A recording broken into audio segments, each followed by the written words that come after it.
नमस्कार विद्यार्थी मित्रांनो, तर आपण कालच्या दुसऱ्या व्हिडिओमध्ये गणित भाग 2 सुरू केलेला आहे। याच्यामध्ये आपण प्रकरण क्रमांक 2 पायथागोरसचे प्रमेय हे प्रकरण सुरू केलेले आहे। काल आपण काही संकल्पना आणि प्रमेयांचा अभ्यास केला, तसेच काही गुणधर्म सुद्धा अभ्यासले। सराव संच 2.1 मधील प्रश्न पहिला आपण पूर्ण केलेला आहे। तर आता पायथागोरस प्रमेयामधीलच आपण पुढील भाग अभ्यासणार आहोत। तर आता बघा, पुढचा प्रमेय आहे पायथागोरसचा प्रमेय। हे आपण सिद्ध करणार आहोत। प्रमेय काय बघा, काटकोन त्रिकोणात कर्णाचा वर्ग हा इतर दोन बाजूंच्या वर्गांच्या बेरजेइतका असतो। ठीक आहे, काटकोन त्रिकोणात कर्णाचा वर्ग हा इतर दोन बाजूंच्या वर्गांच्या बेरजेइतका येतो। हे प्रमेय आपल्याला सिद्ध करायचं आहे। मग पक्षामध्ये माहिती काय आहे, आपल्याला माहिती काय मिळते प्रमेय वाचून? तर त्रिकोण एबीसी हा काटकोन त्रिकोण आहे, म्हणजेच कोन एबीसी हा किती आहे, 90 अंशाचा आहे। आता साध्य काय करायचं आहे की कर्ण वर्ग बरोबर उरलेल्या दोन बाजूंचा वर्ग, म्हणजेच एसी वर्ग बरोबर एबी वर्ग अधिक बीसी वर्ग। यासाठी आपण दिलेल्या काटकोन त्रिकोण एबीसी मध्ये एक रचना केलेली आहे। बीडी हा एसी ला लंब काढलेला आहे की जेणेकरून A dash B dash C म्हणजे बी हा एसी चा मध्यबिंदू होईल। याच पद्धतीने आपण रचनेमध्ये लिहिलेला आहे। एसी वर रेख बीडी लंब काढला A dash B dash C म्हणजेच डी हा बिंदू एसी चा मध्यबिंदू आहे। आता आपण सिद्धतेकडे जाऊया।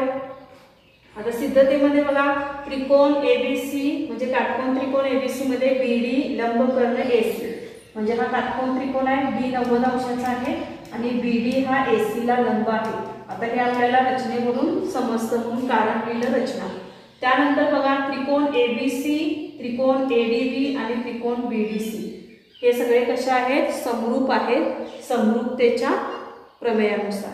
म्हणजे बघा, त्रिकोण ए बी डी, त्रिकोण बी डी सी आणि त्रिकोण ए बी सी हे तिन्ही त्रिकोण परस्परांना समरूप आहेत। आपण समरूपतेचा प्रमेय काल अभ्यासलेला आहे, त्या प्रमेयानुसार म्हणून इथे कारण दिलं त्रिकोणाची समरूपता।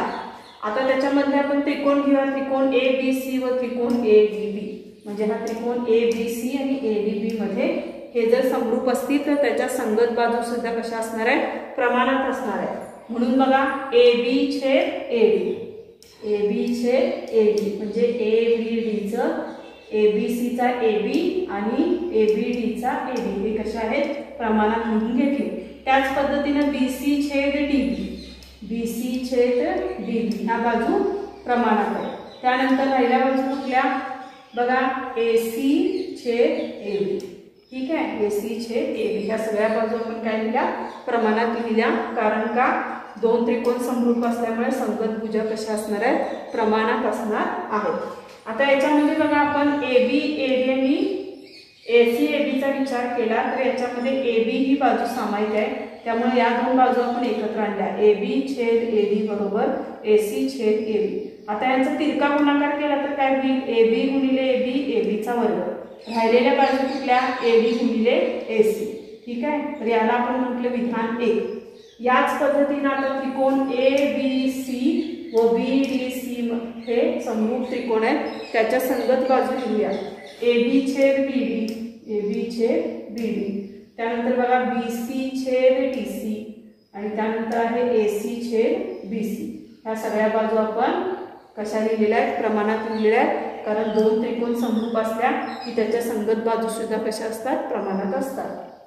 ठीक आहे, किंवा तुम्ही असं पण लक्षात ठेवू शकताय, ए बी बी सी आणि ए सी त्याच पद्धतीनं एकाच एक संगतीनुसार बी डी डी सी आणि बी सी, बी डी डी सी आणि बी सी ह्या बाजू कशा आहेत, प्रमाणात आहेत। तर याच्यामध्ये बघा, ए बी सी छेद डी सी आणि ए सी छेद बी सी जर मी पकडलं तर आणि यांचा तिरका गुणाकार केला तर बी सी गुणिले बी सी, बी सीचा वर्ग आणि उरलेल्या बाजू कुठल्या आहेत, बी सी गुणिले ए सी। ठीक आहे, या पद्धतीने आपण विधान 1 आणि विधान 2 मिळवलेलं आहे। आता संगत बाजू लिहित असताना तुम्ही पहिला जो त्रिकोण पकडलेला आहे त्याच्या संगत बाजू सगळ्या अंशाच्या ठिकाणी लिहायच्या आणि त्याला दुसरा समरूप त्रिकोण जे आहे त्याच्या संगत बाजू छेदाच्या ठिकाणी क्रमाने लिहित जायच्या।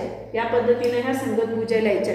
त्याच्यामध्ये सामायिक बाजू जी असते ते दोन घटक आपण एकत्रित आणायचा आणि तिरका गुणाकार करून विधान क्रमांक 1 आणि विधान क्रमांक 2 मिळवायचा आहे। आता बघा विधान 1 आणि 2 यांची आपण काय करणार आहोत, बेरीज करणार आहोत।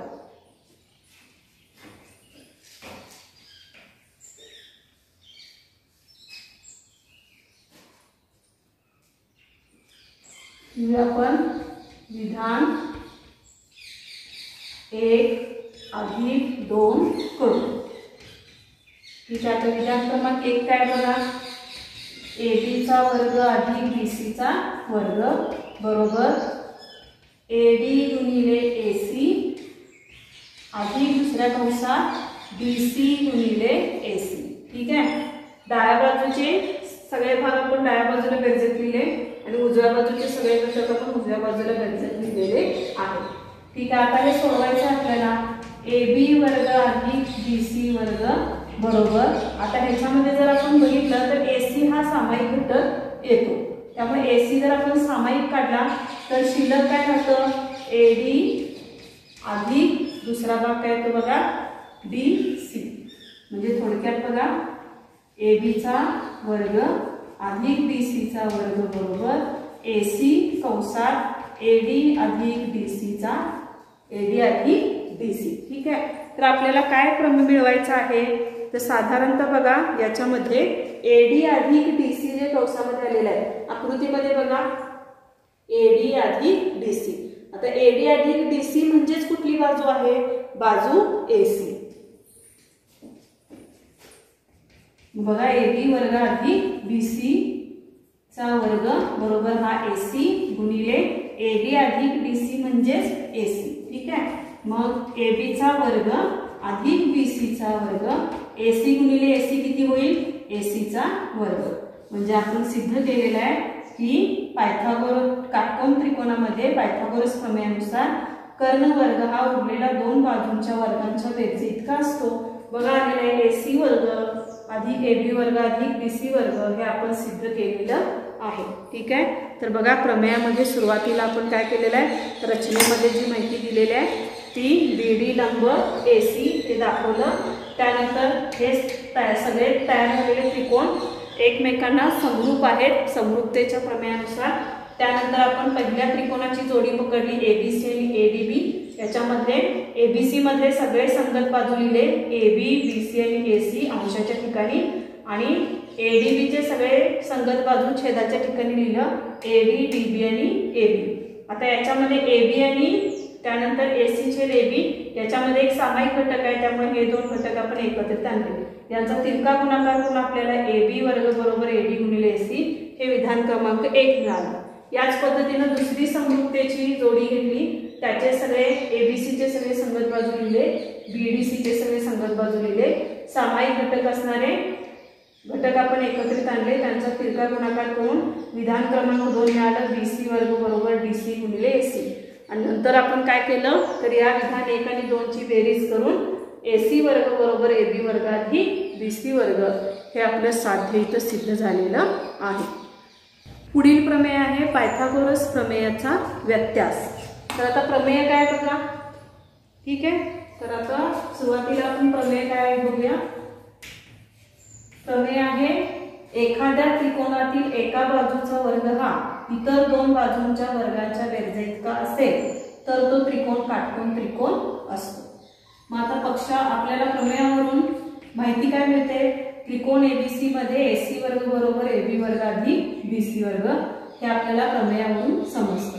त्यानंतर आपल्याला साध्य काय करायचं आहे, तर त्रिकोण ABC हा 90 अंशाचा आहे हे सिद्ध करायचं आहे। त्यानुसार आपण एक रचना केलेली आहे। रचनेमध्ये बघा आपण त्रिकोण ABC काढलेला आहे, तसंच त्रिकोण ABC ला काटकोन त्रिकोण PQR असा काढलेला आहे की जेणेकरून त्याच्या संगत बाजू एकरूप असतील। म्हणजे AB ही बाजू PQ ला एकरूप आहे, BC ही QR ला आणि AC ही PR ला एकरूप आहे। अशा पद्धतीने रचना केलेली आहे। तर आता आपण हे प्रमेय सोडवूया। तर आता त्रिकोण PQR मध्ये कोण Q बरोबर 90 अंश हे आपण रचना केलेली आहे, त्यामुळे लिहूया इथं हे रचनेवरून हे विधान आपण लिहिलेलं आहे। आता बघा पुढं मग याच काटकोन त्रिकोण मध्ये PR चा वर्ग बरोबर PQ चा वर्ग अधिक QR चा वर्ग। ही माहिती आपण पक्षावरून लिहिलेली आहे। ठीक आहे, आपण जर ABC ला PQR जर एकरूप त्रिकोण काढलेला असू आणि PQR चा कोन Q काटकोन असेल तर पायथागोरस प्रमेयानुसार PQR मध्ये कर्ण वर्ग हा उरलेल्या दोन बाजूंच्या वर्गांच्या बेरजे इतका आहे। हे आपण पायथागोरस प्रमेयानुसार लिहिलं किंवा पक्षावरून लिहिलं किंवा इथं आपण पायथागोरस प्रमेय असं सुद्धा लिहू शकतो।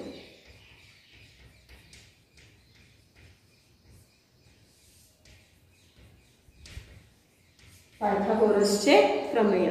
आता पुढे बघा, आता PQR आणि ABC ची तुलना करूया। ठीक आहे, आता PQ म्हणजे जसं की आपण रचनेमध्ये लिहिले AB ही PQ ला एकरूप आहे, म्हणजे PQ च्या ऐवजी मी इथे AB लिहू शकते। ठीक आहे, AB चा वर्ग अधिक QR कशाला एकरूप आहे बघा, BC हा QR ला एकरूप आहे, म्हणजे QR च्या ऐवजी मी इथे BC चा वर्ग लिहू शकते। आणि PR कशाला एकरूप आहे बघा। ठीक आहे, या पद्धतीने तर इथं काय आला आपल्याला AB चा वर्ग अधिक BC चा वर्ग, तर PR चा वर्ग लिहूया। त्यानंतर बघा PR चा वर्ग बरोबर AB चा वर्ग अधिक BC चा वर्ग, म्हणजेच हे कशावरून घेतलेलं आहे आपण रचनेवरून घेतलेलं आहे। आता AB आणि BC म्हणजेच AC चा वर्ग।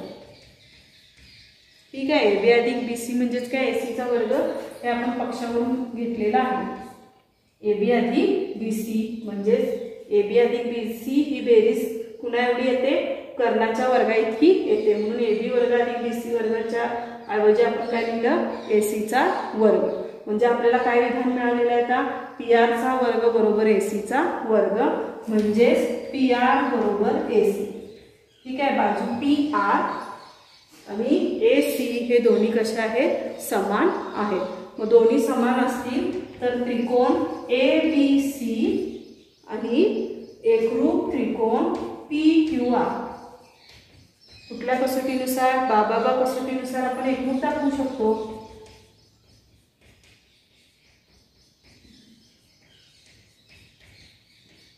आता बाबा कसोटीनुसार एकरूप कसे होईल बघा।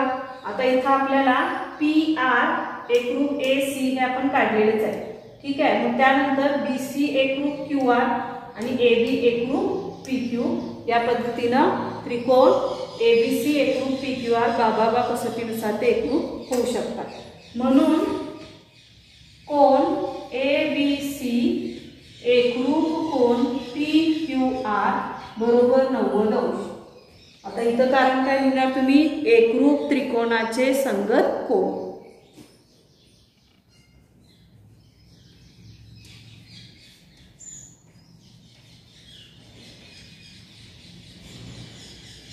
ठीक आहे, जर दोन त्रिकोण एकरूप असतील त्यातला एक कोन Q जर 90 अंशाचा असेल तर ABC मधला B कोन पण किती असणार आहे, 90 अंशाचा आहे। म्हणजे इथं आपण सिद्ध केलेलं आहे की काटकोन त्रिकोणामध्ये एखाद्या त्रिकोणामध्ये कर्णाचा वर्ग हा इतर दोन बाजूंच्या वर्गांच्या बेरजे इतका असेल तर तो त्रिकोण काटकोन त्रिकोण असतो। ठीक आहे, याच्यामध्ये आपण काय केलं, रचनेमध्ये ABC हा त्रिकोण काढायचा आहे, त्याच्यामध्ये काटकोन दाखवायचं नाही आहे कारण आपण ते सिद्ध करणार आहोत। त्याला एकरूप असते दुसरी रचना केली PQR। ही रचना करताना AB ला PQ एकरूप आहे, BC ला QR एकरूप आहे, हे काढलं आणि PQR मधला Q मात्र काय काढलेला आहे, काटकोन काढलेला आहे। मग आता PQR मधला Q काटकोन आहे हे माहिती आहे, काटकोन असेल तर पायथागोरस प्रमेयानुसार आपण काय लिहिणार, PR वर्ग बरोबर PQ वर्ग अधिक QR वर्ग पायथागोरसच्या प्रमेयानुसार। मग PR वर्ग बरोबर PQ आणि AB एकरूप आहे त्यामुळे PQ च्या ऐवजी मी इथे AB चा वर्ग लिहू शकते। QR आणि BC एकरूप आहे त्यामुळे QR च्या ऐवजी मी इथे BC वर्ग लिहिलं। हे वाक्य मी रचनेवरून तयार केलं। त्यानंतर PR वर्ग बरोबर AB वर्ग अधिक BC वर्ग म्हणजेच ही बेरीज AC वर्ग इतकी येते, म्हणजे PR वर्ग बरोबर AC वर्ग हे आपल्याला मिळालं, म्हणजेच PR आणि AC ही बाजू एकरूप आहे। आता त्या बाजू एकरूप असतील तर AB ला PQ एकरूप आहे हे आपण रचनेमध्येच लिहिलेलं आहे आणि BC ला QR एकरूप आहे हे आपण रचनेमध्ये लिहिले, म्हणजे त्रिकोण ABC आणि त्रिकोण PQR हे बा म्हणजे बाजू कसोटीनुसार एकरूप होतील। जर दोन त्रिकोण एकरूप असतील तर त्याचे संगत कोन देखील एकरूप असणार आहे, म्हणजे कोन Q आणि कोण बी हे एकरूप असणार आहेत आणि दोन्हीही किती अंशाचे असणार आहेत, 90 अंशाचे असणार आहेत. तर विद्यार्थी मित्रांनो, आता ह्या दोन्हीही प्रमेयावर आधारित आपण काही उदाहरणे सोडवूया. सराव संच 2.1 मधला प्रश्न दुसरा. प्रश्न दुसरा काय आहे बघा, आकृतीमध्ये कोण MNP बरोबर 90 अंश, NQ रेख लंब रेख MP आणि MQ ची किंमत दिलेली आहे 9 आणि QP ची किंमत दिलेली आहे 4. तर आपल्याला NQ काढायचा आहे. जसं की बघा इथे आकृती दिलेली आहे NQ लंब MP, त्याच्यानंतर बघा काय म्हटलेलं आहे MQ ची किंमत त्यांनी किती दिलेली आहे 9 आणि QP ची किंमत किती दिलेली आहे 4. तर यावरून आपल्याला NQ काढायचा आहे. तर चला हे उदाहरण आपण सोडवूया. तर आता याच्यामध्ये बघा कोण MNP बरोबर 90 अंश, ते आपल्याला उदाहरणामध्येच माहिती आहे म्हणून इथं पक्ष लिहिलं. जर हा लंब MNQ 90 अंशाचा असेल तर याचाच अर्थ काय M dash Q dash P, म्हणजे Q हा M आणि P चा काय आहे मध्यबिंदू आहे. ठीक आहे. तर याच्यावरून बघा याला जर मी विधान 1 म्हटलं तर पुढे बघा, तर मध्यबिंदूच्या प्रमेयानुसार काय होतं बघा, NQ मध्यबिंदूच्या प्रमेयानुसार काय होणार आहे NQ चा वर्ग बरोबर MQ गुणिले QP, विधान 1 वरून किंवा भूमिती मध्याच्या प्रमेयानुसार, किंवा काय लिहू शकताय भूमिती मध्याचे प्रमेय.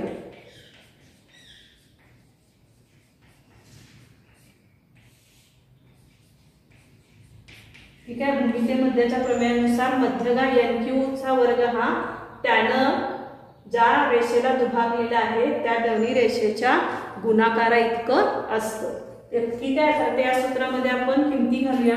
NQ आपल्याला माहित नाही M आहे तसा ठेवला NQ चा वर्ग, MQ किती आहे 9 आणि QP किती आहे 4. तर NQ चा वर्ग बरोबर 9 चौक 36. ठीक आहे. आता ह्याचं वर्गमूळ घेऊ. आता वर्गमूळ घेतला काय होणार NQ बरोबर 36 चा वर्गमूळ किती आहे 6 सेमी.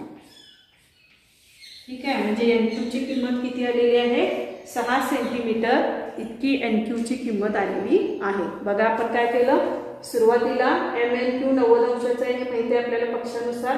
आता हा 90 अंशाचा असेल तर मध्यगा जी आहे ते M dash Q dash P, म्हणजे ज्याचा अर्थ काय Q हा MP चा काय आहे मध्यबिंदू आहे. मग मध्यबिंदूच्या भूमिती मध्याच्या प्रमेयानुसार काय होणार NQ वर्ग बरोबर MQ गुणिले QP, भूमिती मध्याच्या प्रमेयानुसार. तर ह्या सूत्रात आपण किमती घालून घेतल्या. NQ वर्ग बरोबर 9 गुणिले 4, मग NQ वर्ग बरोबर 36. आता दोन्ही बाजूचं वर्गमूळ घेतलं तर काय होईल NQ चं वर्गमूळ NQ आणि 36 चं वर्गमूळ किती येणार आहे 6 सेंटीमीटर, म्हणजेच NQ ची लांबी किती आहे 6 सेंटीमीटर. पुढचं उदाहरण बघा, त्रिकोण PQR मध्ये 90 अंशाचा आहे कोण P, PM लंब रेख QR, Q dash M dash R आहे. PM ची लांबी 10 सेंटीमीटर आहे, QM ची लांबी 8 सेंटीमीटर आहे. तर QR ची किंमत काढायची आहे. जसं आपण या आधीचा प्रश्न सोडवला त्या पद्धतीनेच हे सोडवायचं आहे. तर बघा आपल्याला काय काय माहित आहे, तर PQR मध्ये P हा काटकोन आहे म्हणजे 90 अंशाचा आहे. PM हा QR ला लंब आहे म्हणजे Q dash M dash R हे सुद्धा दिलेलं आहे. तर आता उदाहरण सोडवूया. त्रिकोण QPR मध्ये कोण QPR किती अंशाचा आहे 90 अंशाचा आहे. हे उदाहरणामध्ये दिलेलं आहे म्हणून आपण इथं पक्ष लिहिलं. त्यानंतर आणखी काय काय दिलंय, रेख PM लंब QR ही पण माहिती पक्षामध्येच दिलेली आहे. आणखी काय माहिती आपल्याला Q dash M dash R ही माहिती पण पक्षामध्येच दिलेली आहे. मग Q dash M dash R म्हणजेच काय, M हा मध्यबिंदू आहे म्हणजेच तो भूमिती मध्ये आहे.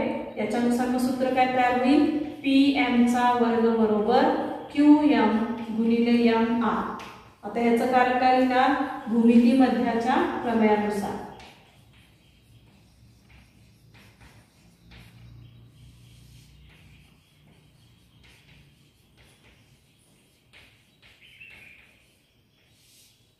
भूमिती मध्याच्या प्रमेयानुसार। तर आता याच्यामध्ये किमती घालूया। PM ची किंमत आपल्याला माहित आहे 10चा वर्ग, QM ची किंमत माहित आहे 8, MR माहित नाही आहे, MR ची बाजू काढायची आहे। ठीक आहे, आपल्याला काय काढायला सांगितलेलं आहे, QR काढायला सांगितलेलं आहे, त्यावरून आपण हे काढू शकतो। मग 10चा वर्ग किती 100 बरोबर 8 गुणिले MR। ठीक आहे, आता हा गुणाकारात आहे तो पक्षांतर केल्यानंतर कशामध्ये येईल, भागाकारामध्ये येईल, बरोबर MR। मग आता हा भागाकार जर आपण केला तर हा भागाकार येणार आहे 12.5 बरोबर MR। आता 12.5 कसं आपण संक्षिप्त रूप देऊन बघू शकतो। ठीक आहे, तर बघा 4 दुने 8, 4 दुने 8, 4 पंचे 20, 2 ने 25 ला भागला तर किती येईल बघा, तर 2 के 2, त्यानंतर 2 दुने 4, 2 पंचे 10, या पद्धतीने 12.5 भागाकार करून उत्तर येतं।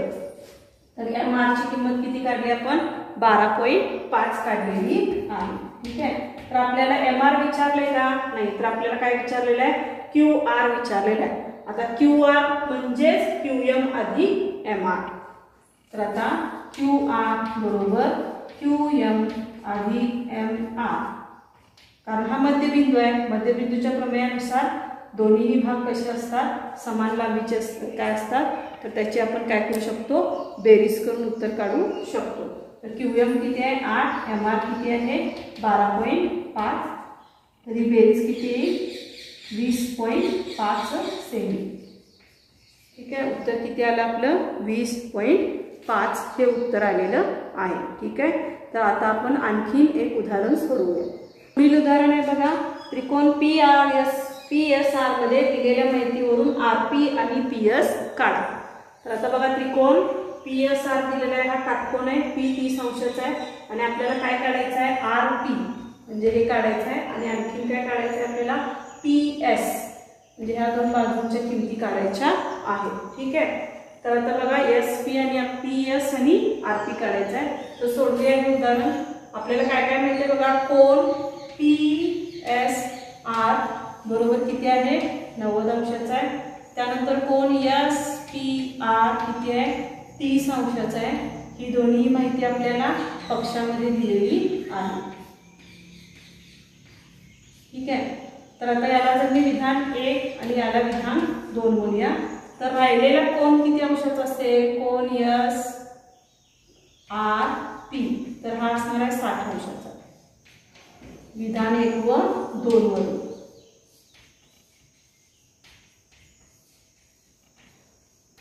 ठीक आहे, म्हणजे एक कोन 90 अंशाचा आहे, कोन S, कोन P 30 अंशाचा असेल आहे, पक्षामध्ये माहिती दिलेली आहे। त्यानंतर कोन R किती असणार आहे, उरलेला कोन 60 अंशाचा असणार आहे। का 60 अंशाचा असणार आहे, कारण त्रिकोणाच्या तिन्ही कोनांच्या मापांची बेरीज किती असते 180 अंश असतं, हा गुणधर्म तुम्ही शिकलाय। मग एक 90 आणि एक 30 असेल तर राहिलेला कोन किती असणार आहे, 180 मधून ते वजा करा, तर राहिलेला कोन किती असणार आहे 60 अंशाचा असणार आहे। म्हणजेच आता 30, 60 अंश आणि 90 अंशाच्या प्रमेयानुसार किंवा गुणधर्मानुसार या गुणधर्मानुसार आता हे उदाहरण सोडवायचं आहे। बघा काल आपण एक गुणधर्म पाहिले की जर त्रिकोणांच्या कोनांची मापे 30 अंश, 60 अंश आणि 90 अंश असेल तर 30 व 60 अंश हे लघुकोन असतात आणि 30 अंश मापाच्या कोनासमोरील बाजू ही कर्णाच्या निमपट असते। आता 30 अंश कोनासमोरील बाजू म्हणजे SR ही कुठली आहे बघा, 30 अंश कोनासमोरील बाजू कुठली आहे SR, ही काय म्हटलेलं आहे त्यांनी, कर्णाच्या निमपट असते। आता कर्ण कुठला आहे PR च्या कशी असते निमपट असते गुणधर्मानुसार। आणि पुढे काय म्हटलेलं आहे त्यांनी, आणि 60 अंश कोनासमोरील बाजू म्हणजे R आपण किती काढलेला आहे 60 अंश, 60 अंश कोनासमोरील बाजू, आता 60 अंश कोनासमोरील बाजू कोण आहे SP, ही किती असते तर कर्णाच्या वर्गमूळात म्हणजे कर्ण कोणाला परत RP कर्णाच्या कशी असते वर्गमूळात 3/2 पट असते, वर्गमूळात 3/2 पट असते। हे विधान आपण आता काय करत जाणार आहोत सोडवत जाणार आहोत. आता पहिलं घेऊया आपण. तर याच्यामध्ये सुरुवातीला आपण SR ची किंमत घालूया. तर SR बरोबर PR गुणिले 1/2. तर आता बघा याच्यामध्ये माहिती काय काय दिलेली आहे. तर SR ची बाजू आपल्याला माहिती आहे काय. SR दिलेला आहे 6 सेंटीमीटर. ठीक आहे, 6 सेंटीमीटर. त्यानंतर पुढे त्याच्यावर आपण काय काढून घेऊ शकतो, PR काढून घेऊ शकतो. PR तर इथं गुणिले PR गुणिले 1/2. आता हा 2 जो आहे तो पक्षांतर केला की डावीकडे गुणाकार जाईल, म्हणजे 6 गुणिले 2 होईल बरोबर PR. ठीक आहे, PR गुणिले 1 म्हणजे PRच होणार. 6 गुणे 12. PR ची किंमत किती आली 12. ठीक आहे, PR आपण किती काढून घेतला किंवा RP किती काढून घेतलेला आहे 12 सेंटीमीटर काढून घेतलेला आहे. आता पुढचं सोडवूया आपण. SP बरोबर RP गुणिले वर्गमुळात 3/2 पट. ठीक आहे, आता याच्यामध्ये काय काय गोष्टी आपल्याला माहित आहेत. SP काढायचंच आहे, RP माहित आहे आपल्याला, आत्ताच काढले आपण 12 गुणिले वर्गमुळात 3/2 पट. ठीक आहे, आता 2 नी 12ला भाग जातो, 2 × 2 = 12. म्हणजे SP बरोबर 6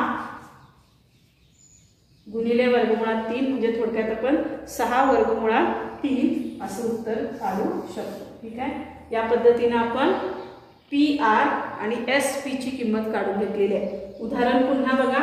सुरुवातीला पक्षामध्ये आपल्याला S हा कोण 90 अंशाचा आहे, P हा कोण 30 अंशाचा आहे माहित आहे. त्या पद्धतीने ही माहिती पक्षामध्येच आहे, त्याला विधान 1 आणि 2 म्हटलं. म्हणजे राहिलेला कोण R किती अंशाचा असणार आहे 60 अंशाचा. हे विधान 1 आणि 2 वरून आपण ठरवलं. किंवा त्रिकोणाच्या कोणांच्या मापाची बेरीज 180 अंश असते, त्याच्यावरून आपण उरलेला कोण R हा 60 अंशाचा आहे असं ठरवलं.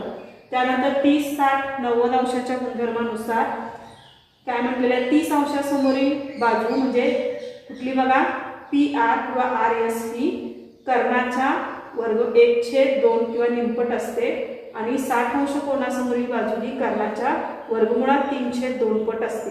त्यानुसार आपण पहिलं घेतलं SR ची किंमत काढण्यासाठी PR गुणिले 1/2. याच्यामध्ये आपण किमती घातल्या, पक्षांतर केल्यानंतर उत्तर किती आलं, PR ची किंमत किती आली 12 सेंटीमीटर.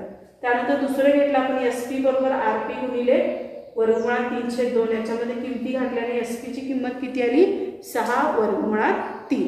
ठीक आहे, तर या पद्धतीने हे उदाहरण आपण सोडवलेलं आहे. पुढचं उदाहरण बघा. AB आणि BC काढण्यासाठी खालील कृती पूर्ण करा. तर बघा आकृतीमध्ये कोणकोणती माहिती दिली आहे ते समजावून घेऊया आपण. ABC हा काटकोन त्रिकोण दिलेला आहे, म्हणजे कोन B हा 90 अंशाचा असणार आहे. AB आणि BC ह्या बाजू एकरूप आहेत, एकरूपतेचं चिन्ह दाखवलेलं आहे. आणि AC ची लांबी किती दिलेली आहे वर्गमुळात 8. यावरून आपल्याला हा कृतीयुक्त प्रश्न सोडवायचा आहे. तर आता सोडूया आपण. AB बरोबर BC हे आपण कशावरून घेतलं, तर ही माहिती पक्षामध्ये दिलेली आहे. ठीक आहे, त्यानंतर कोन BAC म्हटलेला आहे. कोन BAC हा कोण येणार आहे 45 अंशाचा. 45 अंशाचं का बघा, जर एक कोण किती असेल B 90 अंशाचा असेल तर उरलेले 2 कोण 45 अंशाचा असणार आहे. ठीक आहे, त्यानंतर पुढे बघा. AB बरोबर BC बरोबर गुणिले AC म्हटलेला आहे. म्हणजे जर A 45 अंश, C 45 अंश आणि B 90 अंश असेल तर हा 45, 45, 90 अंशाच्या गुणधर्मानुसार काय म्हटलेलं आहे, AB आणि BC समान असतील तर कर्ण हा काय असणार आहे, AC हा काय असणार आहे, तर 1/√2 पट असणार आहे. 1/√2 पट.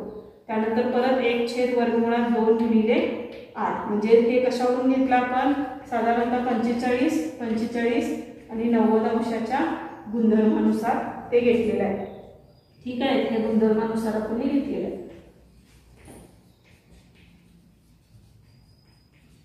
त्यानंतर बघा आता 1/√2 गुणिले 2. आता 8चा आपण अवयव काढले तर 8चा अवयव काढले तर काय होणार आहे 4 गुणे 8. मग 4चा वर्गमूळ निघतो 2, 2चा निघत नाही म्हणून तो तसाच ठेवला. म्हणजे 8ची फोड कशी केली 2/2. आता आपल्याला काय काय शिल्लक राहिलेलं आहे बघा, उत्तर काढायचं आहे 1/2 गुणिले 2/2. आता हे गुणाकारात आहे त्यामुळे √2 गेले. राहिलं काय शिल्लक 1 गुणिले 2 म्हणजे 2. म्हणजे इथं उत्तर शेवटचं उत्तर आपलं किती येणार आहे, उत्तर किती येणार आहे, 2 येणार आहे. ठीक आहे, या पद्धतीने आपण हा कृतीयुक्त प्रश्न पूर्ण केलेला आहे. पुन्हा बघूया, AB बरोबर BC ही माहिती पक्षामध्ये दिलेली आहे. BAC हा 45 अंशाचा कोन असणार आहे. त्यानंतर AB बरोबर BC हा 45 45 90 अंशाच्या गुणधर्मानुसार तर AB बरोबर BC असेल तर कर्ण AC हा 1/√2 पट इतका असतो. त्यानुसार इथं दुसरी रिकामी जागा पण 1/√2, तिसरी रिकामी जागा पण 1/√2. आता इथं 8ची फोड कशी केली आहे, 2/√2 म्हणजेच काय, 8च्या ओळख काढल्या तर 4 गुणे 8 होतात. 4चा वर्गमूळ 2, 2चा वर्गमूळ निघत नाही म्हणून तो आहे तसा ठेवला. आता 1/√2 गुणिले 2/√2 केलं तर √2 कॅन्सल होईल आणि शिल्लक काय राहिलं, 1 गुणिले 2 2, म्हणजे पुढची रिकामी जागा किती येणार आहे, 2 इतकी येणार आहे. तर आता आपण पुढील प्रश्न सोडवणार आहोत. प्रश्न 6वा प्रश्न काय बघा, एका चौरसाचा कर्ण 10 सेंटीमीटर आहे तर त्याच्या बाजूची लांबी व परिमिती काढा असं म्हटलेलं आहे. ठीक आहे, तर आता हे उदाहरण आपण सोडवूया. तर आता बघा, सुरुवातीला आपण एक चौरस काढलेला आहे, चौरस ABCD. आता चौरसाच्या गुणधर्मानुसार चौरसाचे चारही कोन कसे असतात, काटकोन असतात. त्यानंतर चौरसाच्या चारही बाजू कशा असतात, समान लांबीच्या असतात.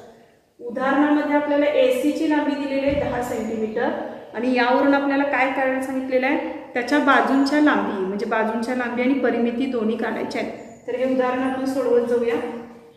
तर आता बघा, सुरुवातीला आपल्याला काय काय माहित आहे, कर्ण AC बरोबर 10 सेंटीमीटर. तर ही माहिती कशामध्ये दिलेली आहे, आपल्याला पक्षामध्ये दिलेली आहे. त्यानंतर बघा, काटकोन त्रिकोण ABC मध्ये, आता आपण काटकोन त्रिकोण ABC गृहीत धरूया. आता हा कोण काटकोन आहे तर पायथागोरस प्रमेयानुसार आपण आता ABC मध्ये पायथागोरस प्रमेयानुसार सोडवण्या आधी आपण काय करूया, तर चौरसाची बाजू x मानूया. चौरसाच्या बाजू आपल्याला माहित आहे का, नाही, त्यामुळे चौरसाच्या बाजू x मानू. चौरसाच्या बाजू x मानू. आता चौरसाच्या सर्व बाजू समान लांबीच्या असतात, म्हणजे हे सगळेच बाजू किती झाले, 1 सेंटीमीटरचे झाले. ठीक आहे, तर त्यानंतर हा त्रिकोण सुद्धा कसा आहे, काटकोन त्रिकोण आहे. त्यामुळे पायथागोरस प्रमेयानुसार काय होईल, AC वर्ग बरोबर AB चा वर्ग अधिक BC चा वर्ग. कशानुसार, पायथागोरसच्या प्रमेयानुसार.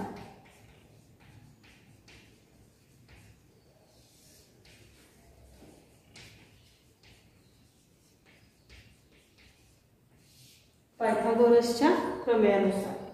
तर आता बघा, AC चा वर्ग म्हणजे AC ची किंमत किती दिलेली आहे बघा, 10 चा वर्ग केला. AB ची किंमत x आहे. ठीक आहे, AB ची किंमत किती आहे, x, आणि BC ची पण किंमत किती असणार आहे, x. x वर्ग अधिक x वर्ग. आता हे सोडवूया.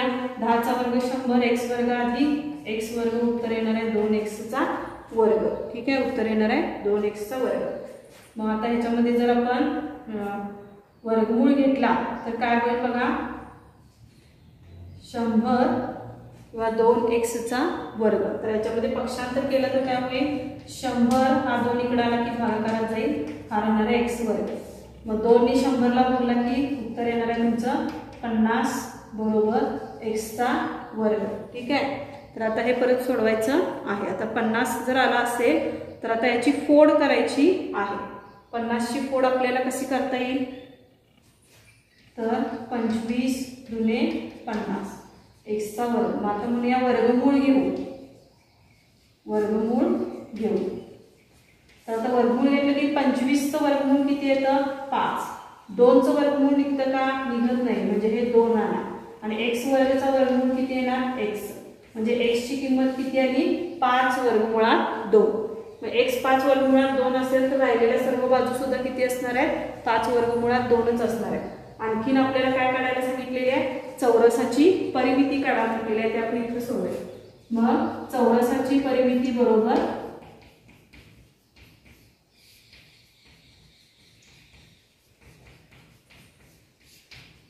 4 गुणिले बाजू. ठीक आहे, किंवा आपण बेरीज करून सुद्धा काय करू शकतो, सोडवू शकतो. आता सूत्रामध्ये किमती काढल्या 4 गुणिले बाजू आपण x मानलेले आहे, तर 4 गुणिले x ची किंमत आपण किती काढले, 5 वर्गमुळात 2. ठीक आहे, 5 चोक 20 वर्गमुळात 2. उत्तर आपलं किती आलेलं आहे, 20 वर्गमुळात 2 सेंटीमीटर. 20 वर्गमुळात 2 सेंटीमीटर. बघा काय काय केलं. सुरुवातीला आपण एक चौरस काढून घेतला. चौरसाच्या गुणधर्मानुसार त्याचे चारही कोन काटकोन असतात, चारही बाजू समान लांबीचे असतात. त्याच्या बाजू आपण x मानलेला आहे. त्यानंतर AC हा कर्ण 10 सेंटीमीटरचा आहे आपल्याला माहित आहे. दिलेली सर्व माहिती पक्षामध्ये आपण लिहिलेली आहे. मग काटकोन त्रिकोण ABC पकडला आपण. त्याच्यामध्ये पायथागोरस प्रमेयानुसार AC वर्ग बरोबर AB वर्ग अधिक BC वर्ग लिहिला. त्याच्यामध्ये आपण किमती घातल्या. AC ची किंमत आहे 10 चा वर्ग, AB आणि BC आपण x मानले, त्यामुळे x वर्ग अधिक x वर्ग. 10 चा वर्ग किती आहे, 100. x वर्ग अधिक x वर्ग किती होईल, 2x वर्ग. पक्षांतर केलं 2 चा आपण उजवीकडून डावीकडे, 2 हा 100 ला भागाकारामध्ये जाईल. 2 ने 100 ला भागलं की उत्तर येणार आहे 50 गुणिले x वर्ग. 50 चे अवयव पाडले आपण, 25 गुणे 50 गुणिले x वर्ग. आता वर्गमूळ घेऊया. 25 चं वर्गमूळ 5, 2 चं निघत नाही म्हणून ते वर्गमुळात तसंच लिहिलं. x वर्गचं वर्गमूळ x, म्हणजेच बाजू किती मिळाली आपल्याला, 5 वर्गमुळात 2. मग परिमिती काढायचं आहे. परिमिती म्हणजे 4 गुणिले बाजू, त्यानंतर 4 गुणिले x, 4 गुणिले x ची किंमत काढली आपण 5 वर्गमुळात 2, म्हणजे उत्तर आलं आपलं 4 20 वर्गमुळात 2. म्हणजे चौरसाची परिमिती किती आली, 20 वर्गमुळात 2 सेंटीमीटर. ठीक आहे, तर याच पद्धतीने आपण आणखीन एक उदाहरण सोडवूया.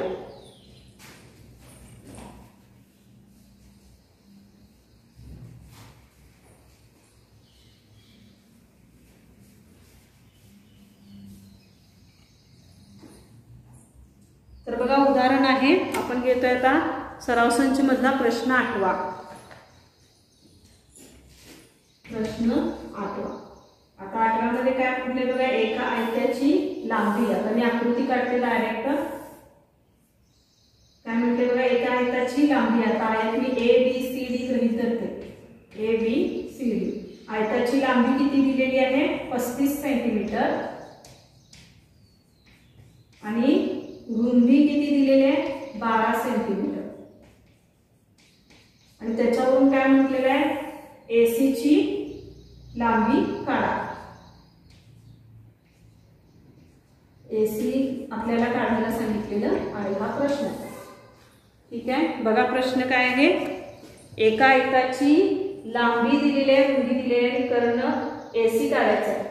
मग आता आयताचे गुणधर्मानुसार तुम्हाला माहिती आहे आयताचे चारही कोन काटकोन असतात. तसेच आयताच्या समोरासमोरील बाजू सुद्धा कशा असतात, एकरूप असतात. तर आपल्याला कर्ण AC काढायचा आहे. तर AC काढला तर त्रिकोण ABC हा कसा आहे, काटकोन त्रिकोण आहे.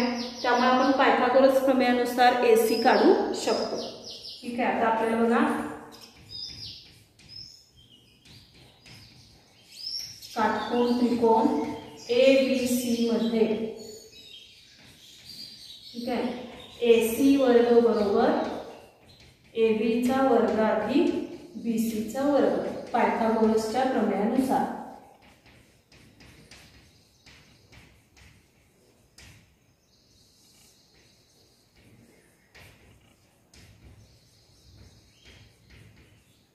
पायथागोरसच्या प्रमेयानुसार. ठीक आहे, आता AC वर्ग काढायचा आहे म्हणून तो आहे कसा लिहिला.